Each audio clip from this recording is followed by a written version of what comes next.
kumbe wewe mwanafunzi afu uliko unanidanganya mimi au sio?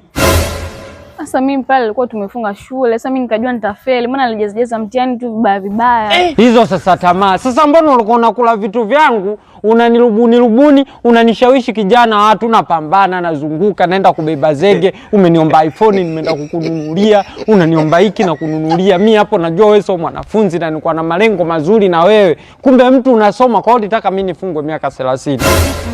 Hasa kama ukutaka mimi niende jela, kwa nini ulikuwa unajivutavuta, unajileta, unanilazimisha uje geto? Haya, kwa mfano ningekwambia njoo geto, afu mimi nikakudabangula. Umepata D kubwa, wewe unafikiri mimi ningeenda wapi? Si ningeenda jela. Au wangekuona watu tu wakajua mimi na mazoea, wazee wangenichukuliaje mimi kama kijana Msamaria? Sasa naomba ungekuwa nguvu. Sasa kama mtu ananijua hapa akisikia. Acha kunipangia jinsi ya kuongea. Au asikiliza nikwambie. Umeelewa? Nisikilize nikwambie kwa makini. Mimi nataka vitu vyangu vyote nilivyokupa uendelee na shule yako, mimi niendelee na maisha yangu. Afu sikiliza, waambie na wajinga wenzio, msijilengeshe kwa sisi vijana wa mtaani mkiwa mmefunga shule. Si tunajua tu ni wenzetu, kumbe nyie bado mpo kwenye nguo zenu hizi. Sasa sikiliza, nigei vitu vyangu mimi nijikatae. Ile simu nilokununulie kwa nyumbani. Wacha ujinga, naomba vitu vyangu. Kimya hapa ni kimya. Wewe unajifanya mwanafunzi. Kimya.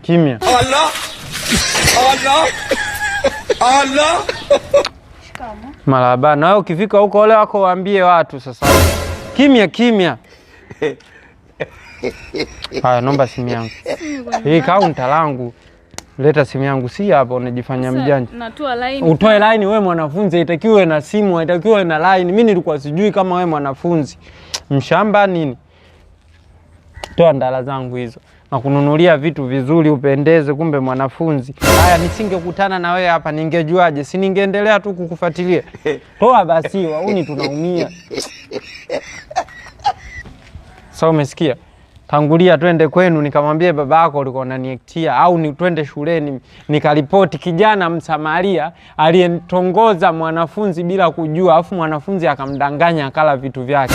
Tangulia twende. Mimi naenda mwenyewe. Si ushachukua vitu vyako? Wewe mshamba nini? Ushachukua nini? Tangulia, unaenda wapi?